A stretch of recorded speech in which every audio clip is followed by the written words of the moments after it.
मुझे हूंदे तव्हां कीअं मानी पचाईंदो मां नौकिराणी खादिमाणी छाजे लाइ आहियां वाह मोहम्मद करीम जो उम्मत सां त प्यार पर उम्मत यानी सां बि चओ त सुभान अल्लाह। अम्मा साईं के साईं फरमाया ऐसा इन्हीं के करे हिकड़ी मानी पचाइण जो घरां जे दुनिया में को पंहिंजी घरवारी सां को पंहिंजी अमड़ सां को भेण सां जेकॾहिं के तकलीफ़ में के बीमारी की हालत में मानी पचाए त कोन के तानो ॾेड़े रन मेड़ो छा ज़ाल मुरीद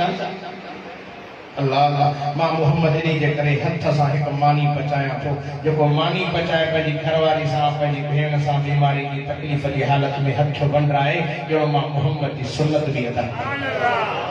साईं करे घर में बुहारी बि ॾींदा हुआ खावा बि मलींदा हुआ चओ न सुभान अल्लाह। पाक नबी इमामुल अंबिया हिकिड़ो पेड़ो वठी तनूर में शाम जो टई को दिमाग़ ते हलिया विया। अम्मा आयशा सिद्दीक़ा ही तनूर के चौधारी पे खड़े साईं मोटी आया दिमाग का वो काफी देर थी वियो फरमाया ऐसा शाम सुनो पर मैं सोहा नबी समझ में गाल न थी अचे सॼियूं मां घर जूं मानियूं पचाए वियुमि छाण मले वियुमि सभु कुझु करे वियुमि सोहा नबी मुंहिंजा दिलबर नबी जेका तव्हां मानी पचाई उहा पकी त कोन्हे पर विचो पाणी बि कोन सुकियो अथसि जल्द घुरे भई तव्हांजी हथनि जी मानी खावां हा पर पकी न आहे। पाक नबी इमामुल अंबिया सोहन जा सरदार मुर्तिन बि पिया चवनि सुभान अल्लाह। इते के हिकड़े शायर चवा अम्मा ऐसा सिद्दीक़ा के जणो नबी सही नबी सल्लल्लाहु अलैहि वसल्लम के जणो हिय पे चवे पे के में कच्ची रह गई रोटी तवारी के में कच्ची रह गई रोटी तवारी पक्कियां ने मेरियां दसवे मेरे सोहणिया एकी ने हिकमतां तेरियां सोना कस छा हिकमत तो क्यों है मावारी बच्ची में चौवारी किया नबी से मुर्गिन का चौम सुभान हुजूर मुर्गे जन्नत जा ठदर खुली संजन मुर्गी फरमाए सुननी आयशा मैं सुनावा सुन हबीबा मैं सुनावा सुन हुमैरा मैं सुनावा सुभान अल्लाह ढरिया नबी से प्यार मोह आयशा के हुमैरा भी तोगा सुननी आयशा मैं सुनावा हिकमताने पारियां जिसनो सादा बदल लगसी जिसनो सादा बदल लगसी अगन करसी कारियां ओ सिद्दीक़ा के पर मोहम्मद करीम जो हथ लगो बदल लगो एक दुनिया की पाहयान के जहन्नम जो तू हो भी असर न कंदो जेका अमड़ आयशा सिद्दीक़ा नबी असां गॾु कुर्बान वञा नंबर साल हिकु चादर में सुम्हियो आहे कहिड़ी न शान वारी आहे सुभान अल्लाह ढरी आया मतलब पंहिंजे ईमान खे विञाए बर्बाद कयो अम्मा आयशा हुजूर खे एॾी प्यारी तवजो कयो जेकॾहिं अम्मा आयशा जे ॻाल्हि आई आहे त कुझु हलंदो वञा तवजो कयो मदीने जो मीर सोने जो सरदार आमिना जो लाल हिकिड़े फेरे घर में वेठो हो नबी जी ख़िदमत में अम्मा आयशा सिद्दीक़ा सां नाश्तो तयार करे खणी आई सही खाओ अम्मा साईं के मुझे मोकल दियो तो घर जो कम भी करणो आहे के थाम मलना है बुहारी ॾियणी आहे साईं पर वञ तोखे मोकल आहे साईं वेठा रहिया काफ़ी देर गुज़री वई साईं मंझंदि थी वई अम्मा आयशा सिद्दीक़ा मोटी आई खाली थाम त खणी चओ त सुभान अल्लाह। अम्मा साईं जी थाम थोरो दस्तरखान ढकियल हो थामनि में हथ विझे खाली थामनि में बदन न हूंदो आहे कुछ पयल हूंदो तन में वजन हूंदो खाली थाम नजर न आया फरियल नजर आया अम्मा साईं फरमाई थी दस्तरखान कपड़ो हीअं जो परे मानी बियूं ने भाली बियूं ने पेरनि मां ज़मीन निकिरी वई अने मुंहिंजो साईं नाराज़ न आहे अने बीमार न आहे अम्मा साईं फरमाए साईं मानी न खाधी अथव तबियत ठीक कोन्हे ॿी शइ बचाए अथव फरमाए तबियत ठीक आहे शबला खाधी न अथव नाराज़ आहियो फरमाए न सही छो भला न खाधी अथव ख़ैर तो आहे भाॼी में को लूण वधीक पइजी वियो आहे त ग़लती आहे पचाइण में फरमाए आयशा कुर्बान वञा जीअं मानी पाक आहे हिन में कोई ऐब न आहे ईअं तूं बि पाक आहे तो में कोई ऐब न आहे सही छो नथा खाओ फरमाए आयशा इन इंतजार में वेठो हूं त को मेहमान अचे त उनखे गॾु विहारे खारायां मेहमान अचे मेहमान सां गॾु मानी खावा नाराज़ न थीजो तव्हां गंबट वारनि जी ॻाल्हि नथो कयां मां पंहिंजी थो कयां असां वटि को महिमान ईंदो त हाली त ॾसियूं न ॾींदासीं छोरो ॿार वियो जे अबे जो ॾस न ॾींदा मूंखे ॾिची हाणे त महिमान आहे हेॾी तकिड़ो चाहे पोइ कहिड़ो मुहांगो आहे अॻे ज़माने में ख़िदमतूं कंदा हा माण्हुनि वटि ख़िदमत हूंदी हुई महिमान खे त ढो करे वञे सदके वञणु मुर्शिद अलीअ जे नाले तां चओ न सुभान अल्लाह नारे तकबीर गली गली नगर नगर गली गली नगर नगर पाक गली मिठे मोहम्मद करीम जी खिदमत में आयो अर्ज़ करे तो अल्लाह जा रसूल मूंखे दुनिया में टे शयूं वणंदियूं आहिनि मोकल मिले त कचारी में बयान साईं फरमाए सुमाली ॿुधाए करूं टे शयूं वणंदियूं थी फरमाया ख़िदमत लिज़ईफ़ वस्सौम बिस्सईफ़ वज़रब बिस्सईफ़ अलीअ जा आशिक़ ॻाल्हाइण बाक़ियुनि ते मयार कान्हे हैदर जा मुरीद ॻाल्हाइण हाणे कहिड़े नंबर ते महिमान मुंहिंजे दर ते अचे त महिमान जी ख़िदमत कयां त अली सखी हो महिमान जी दस्तरखान खुशादो कयां ऐं चेहरे में भी खुशी आणियां था त महिमान चेहरो ॾिसे बुख ई नहीं ये क्या वेठो हुजे महिमान ॾिसी अॻ में कलो अजायो मां हेॾे लथो गंबड़ खां सिधो राणीपुर हलियो वञा ईअं बि न हुजे महिमान अचे चेहरे में भी सखावत हुजे दस्तरखान में भी सखावत हुजे तो सोए अली साहब नबी के यार अली साहब अली फरमाए मूंखे महिमान सां प्यार टे नंबर ते मुंहिंजा सोना मूंखे रोज़ो ॾाढो वणंदो अथई रोज़ो भी गर्मी जो हुजे हार जानी हुजनि मां अलीअ खे रोज़ो हुजे नबी से फरमाए अली गर्मी के छतो पसंद करे जो मौसम सर्दी हुजे सर्द हुजे जो नंढा ॿार भी रखनि बीमार भी रखनि अली तो फरमाए साईं इन्ही जे करे गर्मी के पसंद थो कयां ताकि मुड़ुस भाड़ी जी ख़बर पवे गंबट वारो भाड़ी पतो यकीन रोज़ो रखी न सघंदो जो बहादुर ईअं आहे कि भली मां जहिड़ा चार निकिरनि जे भाड़ी थी पियो त रखी न सघंदो रखनि ते कमज़ोर 7 सालनि 9 सालनि जा ॿार मां दुआ कयां थो त सोहे अलीअ जो हक़ीक़ी मुरीद करे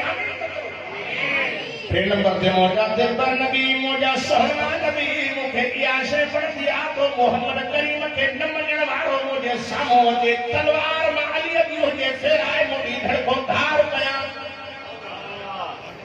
जो साउंड अलीअ जा मां छा तारीफ़ कयां सॼी ज़िंदगी कंदो रहां ख़ुदा जो कसम अलीअ जी तारीफ़ न जे अलीअ जी तारीफ़ रब पाक कई आहे मिठे मोहम्मद ॿुधाई आहे मुस्लमानो अली मदीने जे मीर खे ॾाढो प्यारो हो तो असांखे बि प्यारो अली निमाज़ी हो अदा करे नमाज़ चए बाबा बस दिल्ली नथी करे मौली साहब सदके वञा मुर्शिद अलीअ जे नाले तां चओ न सुभान अल्लाह अली त निमाज़ी बच्चा ये न अली निमाज़ी पर हुसैन साईं करबला में 72 कोहारे नमाज़ पढ़ी ॾेखारे मां घोर वञा मुर्शिद अलीअ जे नाले तां काफ़िर सोहणे अलीअ जे जिस्म ते तीर हया आहिनि बेदा हया आहिनि साहबा दा फरमान कढूं था सोहणे अलीअ खे तकलीफ़ थी थिए असांखे कंडो लॻे को कॾहिं भी तकलीफ़ थींदी अली तो फरमाया तकलीफ़ थी थिए साहबा जो कुर्बान वञो साईं कुर्बान वञा तकलीफ़ त थींदी उन ज़माने में डॉक्टरियूं न हुयूं सर्जरियूं न हुयूं सोने ॾींहुं फरमाए ॻाल्हि ॿुधो हाणे मां निमाज़ में बीहां पोइ कढो छो त अली जॾहिं निमाज़ पढ़ंदो हो त कांडे रब सां थी वियो हो असां वरी निमाज़ बीठो गंबट में ख़्याल वरी बीठो तो मुला जिद छॾे त वरी होटल ते वञो एक कम भी करो मच्छर तक पाए भी पैर पैर में रखी नहीं रखना तो पोरी कुछ से दुआ कबूल नहीं थी नमाज पढ़ता मुर्शिद अली वाली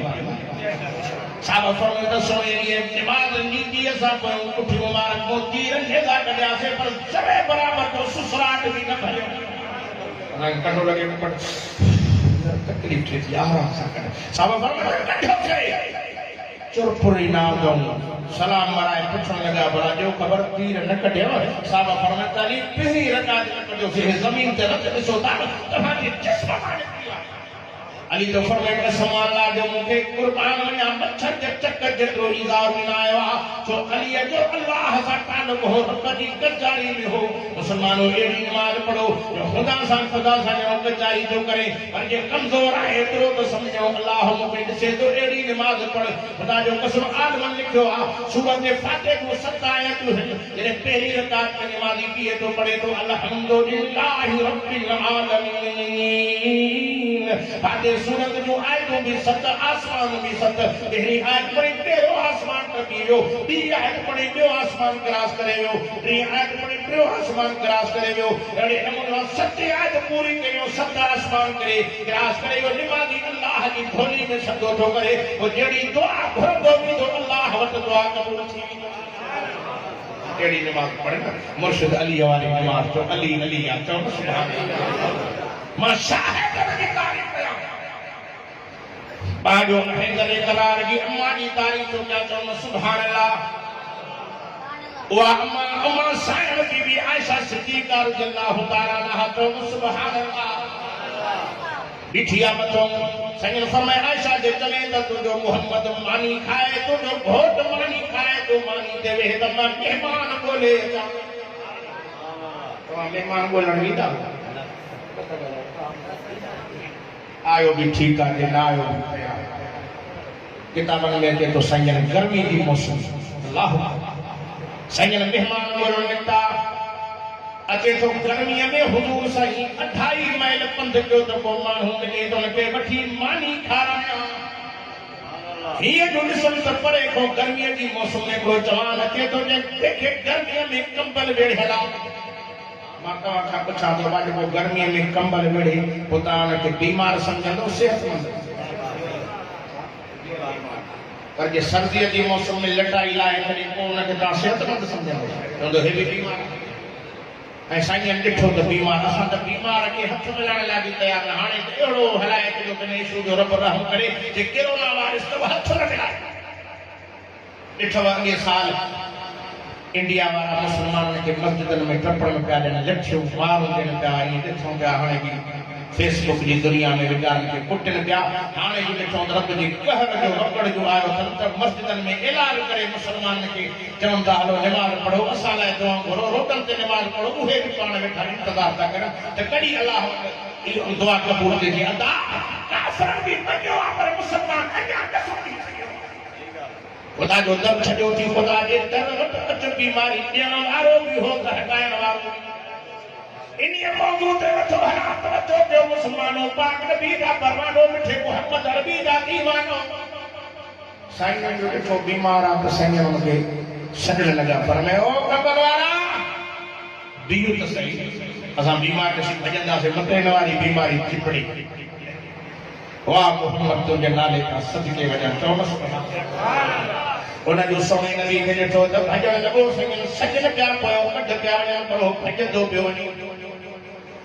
परे को सॼो जिस्म ढके चेहरो ढके हथ ॾेई करे चवे थो सोहणे चेहरे वारा ओ हसीन चेहरे वारा तो जड़ो सोहणो मां जिंदगी में ॾिठो न आहे मूंखे वॾी बीमारी आ कोढ़ जी बीमारी आ मत मुंहिंजी बीमारी तोखे लॻी न वञे परे जीवन मुखे घर के भातन की ठिका नहीं मुखे घर मोकली छजो तन पुराणो कंबल पाराए मुखे ठिको ॾिनो तन मां झंडो वसाइण जो गुर संजन समय ओ बीमार पी त पी मां हकीम भी आहियां डॉक्टर भी आहियां मुझो इलाज तो कयां चव सुभान अल्लाह ओ न बीमार परे तो बी करे कंबल मो हथ बाहर कढी नबी संगे ॾेखारे तो हे मुंहिंजी बीमारी कॾिस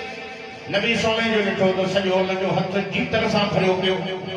पाण कई वटे कई है मुझो सॼो जिस्म भी ईअं जीतन सां भरियल थी मूंखे रहमत अचे तो जहिड़ो सोनो ज़िंदगी में ॾिठो न आहे मतिलबु मुंहिंजी बीमारी चिपड़ी न वञे इमाम लंबिया नबियनि जे सरदार रईस लंबिया सवा लख नबियनि जे ताज नबी पंहिंजे रहमत वारो हथ हुन बीमार जे हथ ते रखियो हे त सोहे नबीअ जो हथ मुबारक हो ये हथ लॻंदो वियो अलाह उन हथ खे शिफ़ा ॾेई छॾी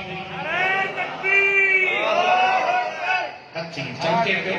मां तव्हां खां पुछां थो क्या जे डॉक्टर कंहिं हकीम जी दवा लॻंदी आहे पोइ हितां खां तव्हांखे भली लाहौर वञिणो पवे बि चवंदो बाबा इन जो इलाज लॻो आहे इन्हीअ खां हाणे नबी साईं जे पोयां चरण वांगुरु फिरंदो पियो साईं मुंहिंजो बकाया बि इलाज कयो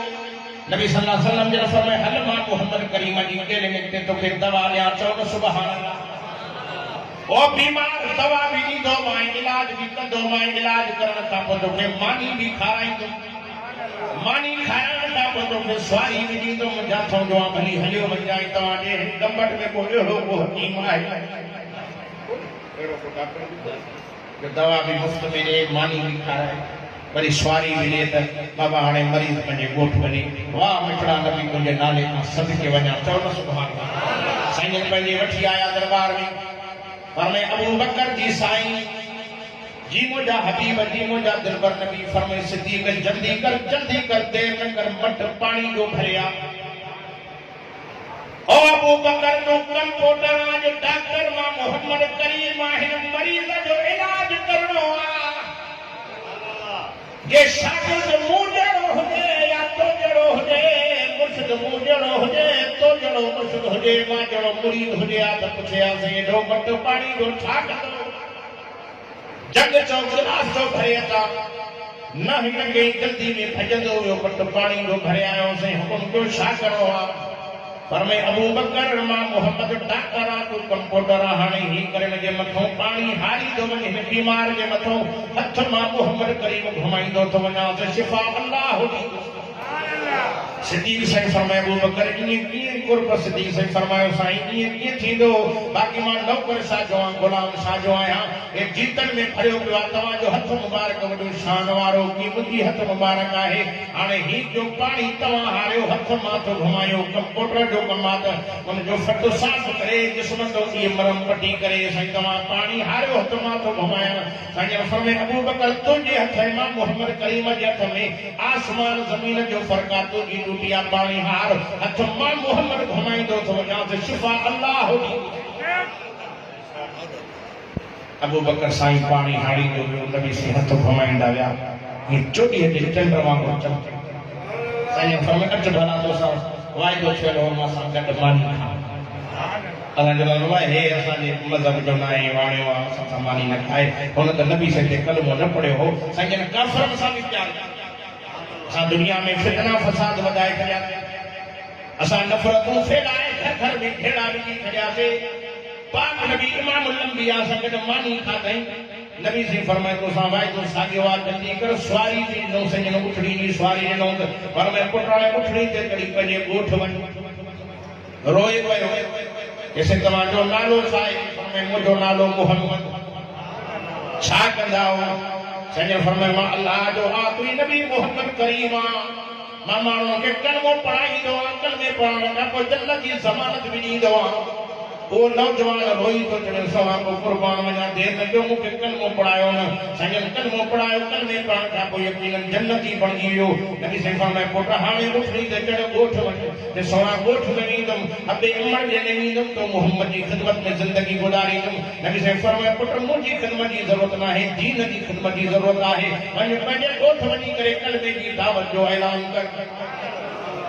मां जहिड़ो हुजे चयो ख़लीफ़ो वधी वियो मुरीद वधी वियो वाह मोहम्मद तुंहिंजे नाले तां सदके वञा चओ सुभान अल्लाह उन जवान जो नालो हो जुलेबी लाल जॾहिं उथड़ी ते चढ़ियो किताबनि में अचे थो उथड़ी ते चढ़ियो चहिरो ॻोठ ॾे नथो करे उठ ॾे नथो करे पोइ ते मुंहुं करे हुज़ूर जो चहिरो ॾिसंदो थो वञे मरी न पाक नबी ॾे तकींदो बि वञे थो रोईंदो बि वञे थो जॾहिं पंहिंजे ॻोठ जे चौक ते पहुतो और नूर मस्जिद जा मुसलमानों शेख मोहल्ला वारो गंबत जा रहवासियों मिठे मोहम्मद अरबी जा दीवानो जने ॻोठ पहुतो चौक ते पहुतो त ॻोठ जा माण्हू निकिरी आया सुञाण विछी न पिया त अहिड़ो सुहिणो रंगे इलाके में हुयो ई कोन हर को फिरी आयो पुछा थो करे था केरु आहे तूं केरु आहे खिली वञ केतिरी देरि नथा सुञाणे कंहिंखे चए तूं मुंहिंजो नानो आहे तूं मुंहिंजो चाचो तूं मुंहिंजो मामू चए असांजे इलाइक़े में अहिड़ो सहो कोन्हे यार मां फलाणो जलेबी वां हवा मूंखे ठिका ॾेई घर मां कढी छॾियो हो, मां बीमार हो, कोड़ जो मरीज हो, मूंखे ठिका ॾेई कंबल फलाणो ॾेई करे मूंखे ठिका ॾेई फलाणे जबल तो मूंखे ठिको ॾेई छॾियो, वञ झंग में मूं कर कुर्बान वञा। एॾो सुहिणो कीअं थी वियो हो त कोड़ जो मरीज हो, मां बिल्कुलु कोड़ जो मरीज हुउमि, पर मां एॾो सुहिणो न आहियां। फलाणे शहर में हिकिड़ो पाक मोहम्मद जे नाले नबीअ जो सरदार रहंदो आहे, उहो एॾो तो सुहिणो आहे, एॾो तो सुहिणो आहे, मां एॾो हसीन आहियां जंहिंखे चोरी जो चंड से भी शकी थी पवे। ख़ुदा जो कसम असांजो नबी सुहिणो, असांजो नबी हसीन, जंहिं शाह साहब दिल थी फिटाई जे पाक मोहम्मद जे हुस्न जे मंदर खे छिकींदे फरमायो, चंड जो ॾींहं राति जा हली तूं सौ सौ करी सिंगार, पर पहुचे न मुंहिंजे पिरीअ खे तोड़े हिला करी हज़ार, तुंहिंजी सभु जमार मुंहिंजे दिल भर जो दम हिकिड़ो। ऐं क़ुरान खे बि चवणो पियो वज़ुहा वल्लैलि इज़ा सजा मा वद्दाअक रब्बुक वमा क़ला वल आखिरतु खैरुल लक मिनल ऊला वलसौफ यु'तीक रब्बुक फतरदा अलम यजदिक यतीमन फआवा। बाक़ी तो जो शहर जा नौजवान निकता, पूरा निकता, मर्द निकता, औरतों निकतो, तेनी मोहम्मद रबी जो दीदार क्यों हजार की तेदार में मानो इलाके में निकता, पाक नबी जो हुस्न भी ॾिसंदा वञनि पिया, हुजूर जे पेरनि में किरंदा कलमो पढ़ी जन्नत जा मालिक बणबा विया। सोनो हबीब आहे, दिलबर नबी आहे, रहमत दो आलमा। वो यहूदी जो छोकरो भी ॻाल्हि याद आहे तव्हां को विसरी वई, नबी साईं जो दीदार कंदो, पाक नबी जी इजाज़त करण वेहंदो हो ऐं नबी से पानी घुरनि, वो छोकरो तकड़ में उथी गिलास पानी जो भरी हुजूर जॻियों अचे ऐं मुंहिंजा सोना उथनि, वो छोकरो तकड़ में हुजूर सल्लल्लाहु अलैहि वसल्लम जी जुती मुबारक सिधी करे पाक नबी इमामुल अंबिया जे पेरनि जो ॿियो रखे, मुंहिंजे सोने महबूब नबी जे नबी इमामुल अंबिया के सोना जुती पायो। तो आख़िरी रिवायत खत्म तो क़यामत तवज्जो के मुसलमान हो, मदीने जो मीर इमामुल अंबिया, रईसुल अंबिया, खतीबुल अंबिया, सीरतुल अंबिया, सवा लख नबियनि जो ताज, हिकिड़े भेरे मस्जिद नबीअ में वेठा, सजण वेठे वेठे हेॾे होॾे निहारे, फरमायो सहाबियो, फरमाए जी सोना नबी, जी दिलबर नबी, फरमाए फलाणो छोकरो जेको यहूदी जो पुट मां मोहम्मद जी महफ़िल में ईंदो हो, खिदमत में ईंदो हो, नज़र नथो अचे, यार जात करे तो सहाबा फरमाए हाज़ो संजात करे चऊं था, मुंहिंजो सोनो वेठो आहे, सहाबा मोटी आया, अर्ज़ कनि था अल्लाह जे रसूल हो त बीमार आहे, मौत जी कश्मी में आहे। साईं हली क्या फरमाए हलो त बीमार का पुछिए, लंबट वारो एॾो मालूम थियो त बीमार का पुछण मिठे नबीअ जी सुन्नत आहे।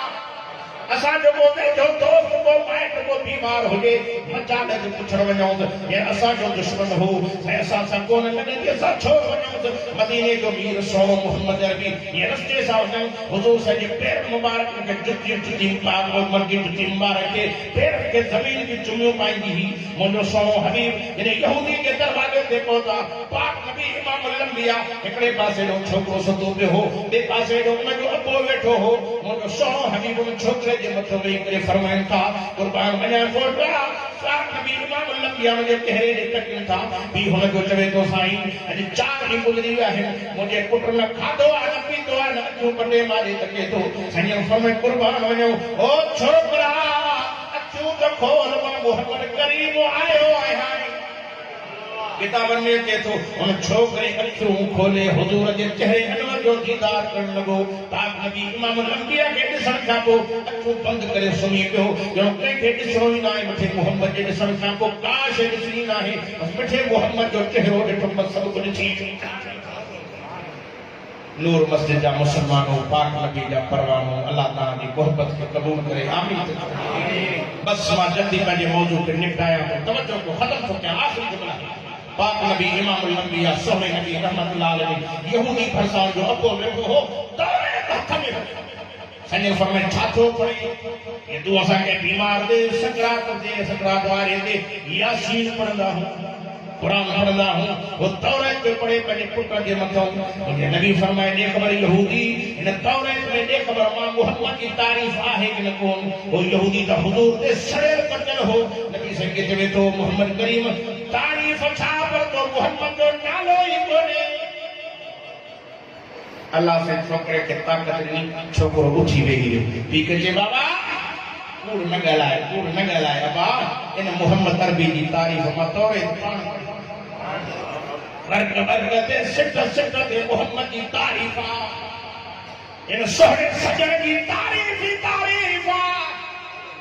पाक नबी इमाम लंबिया जा दीवानो नबी से मुर्गी फरमायो नंदा को कलमो पढ़ना अखिन सां तारीफ़ ॾिठी थी पढ़ी थी मुंहिंजे साईं जी जो छोकिरो कलमो पढ़णु शुरू कयईं कलमो पढ़ंदो वियो अखियुनि मां ॻोढ़ा वहंदा विया दम परवाज़ थी वियो अचे थो यहूदी थियो पंहिंजे पुट खे हुज़ूर साईं जे खणणु लॻो नबी साईं फरमाए काॾे थो खणे चइसि मुंहिंजो पुटु आहे हिनखे तड़ बि कराईंदुमि कफ़न बि पाराईंदुमि दफ़न बि कंदोमांसि साईं फरमाए छा तो लॻंदो हिन मां मोहम्मद अरबी ते कलमो पढ़ियो आहे हाणे तुंहिंजो नाहे मां मोहम्मद करीम जो आहे हाणे इनखे तड़ बि मां मोहम्मद पंहिंजे हथनि सां कराईंदुमि कफ़न बि पाराईंदोमांसि जनाज़ो बि पढ़ंदोमांसि क़बर में दफ़न बि पंहिंजे हथनि सां कंदोमांसि ओ यहूदी जॾहिं क़यामत जो ॾियारो थींदो पंहिंजे हथ सां पकड़े हथ मां मिलाए करे जन्नत में जाइ वठी ईंदोमांसि छोकिरा तुंहिंजे बर्तन सां केर बि सां करे हिक झटके में मिठे मोहम्मद